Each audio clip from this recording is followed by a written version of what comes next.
Hey guys, in this video I am going to show you in 60 seconds how to use the drag and drop do-it-yourself website builder.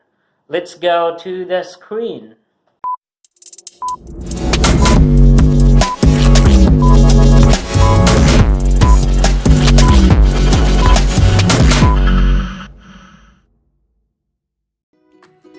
Type your website on your browser /admin.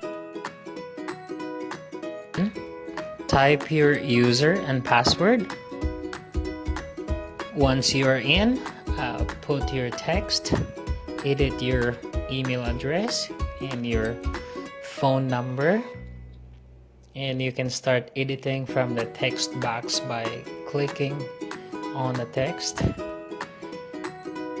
And you can also add the pictures, change that. To change picture, you can put it in from your computer, and you can also personalize your text in the boxes.